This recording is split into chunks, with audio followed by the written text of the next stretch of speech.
جب ہم ملک میں ایک آئین رکھتے ہیں اور آئین ہمارے صوبوں کے اختیارات کا بھی تعین کرتا ہے اور ہمارے ہر ادارے کے دائرۂ کار کا تعین بھی کرتا ہے،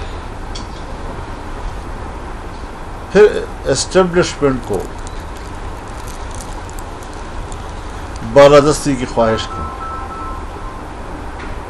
پھر اسے ہر شعبے میں اپنی بالادستی قائم کرنا، اس پر ضد کو، پھر انتخابات میں دھاندلی کر کے اپنی مرضی کے نتائج سامنے لانا، یہ کون سی لت ہے جو ان کو پڑ گئی ہے؟ اور اگر وہ یہ چاہیں گے پھر ہم کیوں قبول کریں گے اس کو؟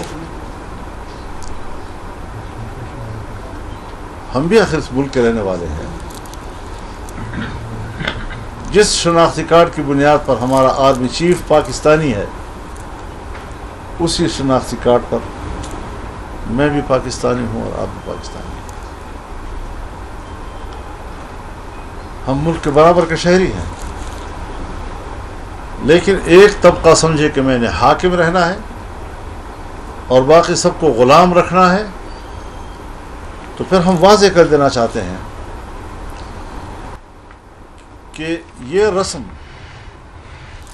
کہیں ان کے اپنے قبیلوں کی ہوگی،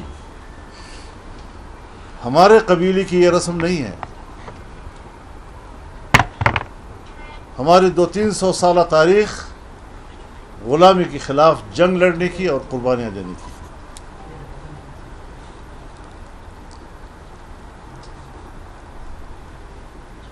انگریز کے خلاف 50,000 سے زیادہ مجاہدین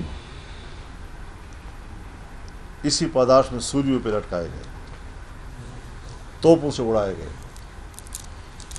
کیا پاکستان ہم نے اس لیے حاصل کیا تھا کہ اس پاکستان میں ہم جرنیلوں کی غلامی کریں گے اور جانوروں کی طرح وہ ہمیں جس طرح ہانکیں گے ہم اسی طرح جائیں گے،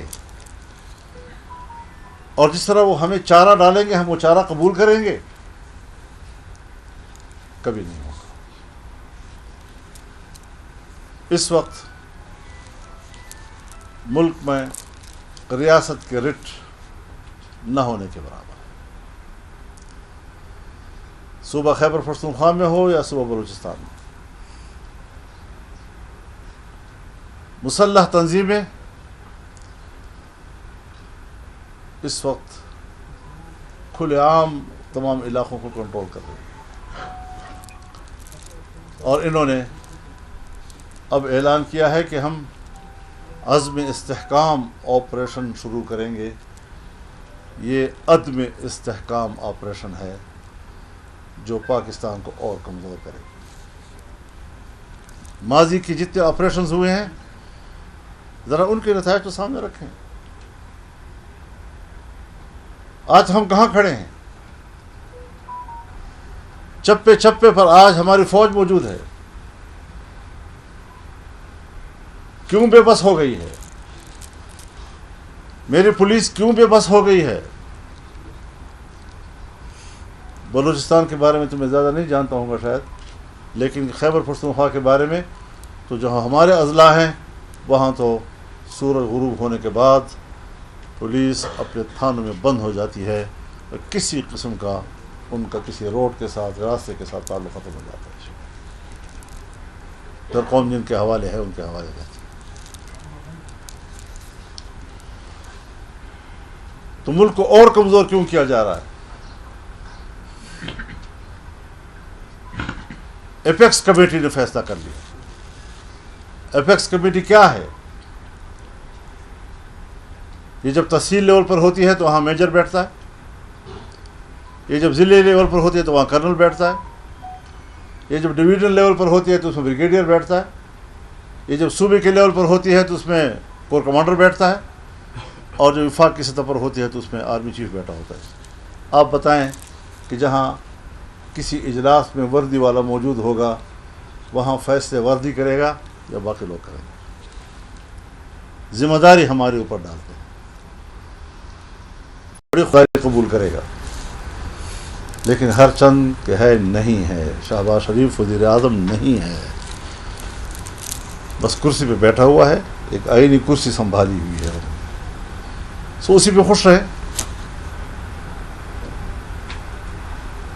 ان حالات سے ہم گزر رہے ہیں، اور اسی حوالے سے مشاورت کا ایک عمل میں اسلام آباد میں ہوتا ہوں، کبھی دوستوں کے ساتھ، سیاسی جماعتوں کے ساتھ رابطے میں رہتا ہوں، ملاقاتیں رہتی ہیں، حالات پر ہم تبصرہ کرتے ہیں، اور یقیناً ہمیں ایک قومی جذبے کے ساتھ، ایک نئی سوچ کے ساتھ ہمیں ایک نئی منزل متعین کرنی ہوگی جو اس ملک کی بقا اور اس ملک کے استحکام کی ضامن ہو، اور آئین پر عمل ہو، جمہوری نظام مستحکم ہو.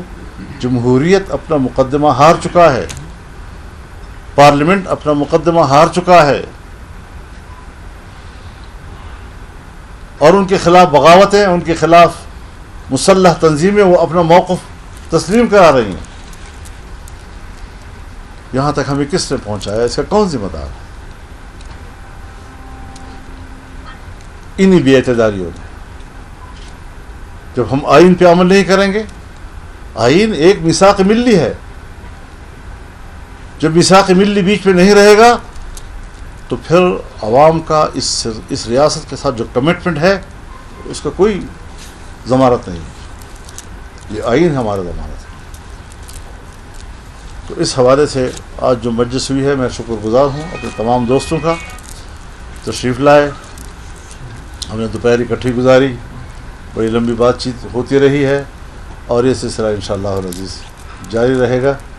اور ہمارے ساتھ نہیں سر، جو آپ نے بات کی وہ کافی ہے سر. اچھا مولانا صاحب یہ بتائیں کہ آپ یہ جو خدشات ہے یہ ہمیشہ جو ہے پوزیشن جماعتیں کیوں سامنے لاتی ہیں، جب آپ کے ساتھ جو تمام جماعتیں یہ اقتدار میں بھی رہی ہیں، خوشحال خان کی جماعت نہیں ہے لیکن دوسروں کی سب کی جماعتیں اقتدار میں رہی ہیں، وہاں پر جا کر ترجیحات کیوں چینج ہو جاتی ہیں؟ وہاں پر یہ موقف نہیں ہمیں دکھائی دیتا، یہ سخت موقف ہے یا اسٹیبلشمنٹ کے خلاف، وہاں پر سارے اکٹھے ہوتی ہیں. اسی الیکشن سے پہلے یہ سوال جو نواز شریف صاحب آ جائے ان سے پوچھ لیں، شہباز شریف صاحب آئے ان سے پوچھیں. یہ بات تو مجھ سے پوچھنے کا ہے ہی نہیں، میں تو ان کو چھوڑ کے آیا ہوں جی، یا وہ مجھے چھوڑ کے چلے گئے. مولانا صاحب سوال ظاہر آپ نیشنل اور انٹرنیشنل لیول کے پولیٹیشین ہیں، لیکن میں بلوچستان کے کانٹیکسٹ میں پوچھوں گا اور آپ کی جماعت سے متعلق پوچھوں گا.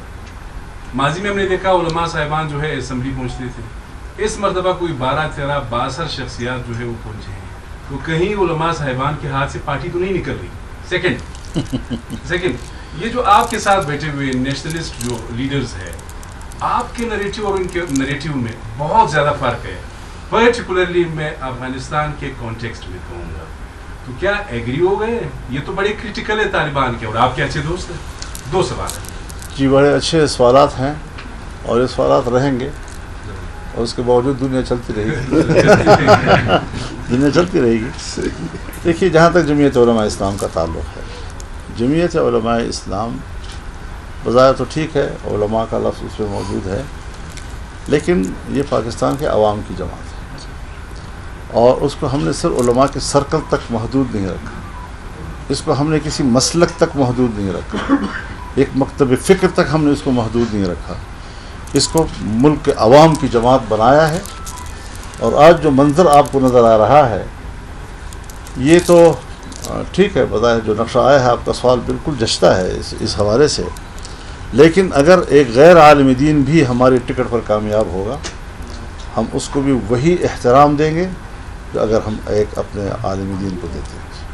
جب ہم نے جماعت کو اتنا پھیلایا ہے، اور آج وہ لوگ جمعیت میں آئے ہیں اور انہوں نے یہ نہیں دیکھا کہ میں مولوی صاحب کی پارٹی میں جا رہا ہوں، نواب ہے، سردار ہے، جو بھی ہے، اور جمعیت میں آ رہا ہے، تو ہم خوش آمدید کہتے ہیں، اور ہم نے ان کو خوش آمدید کہا ہے.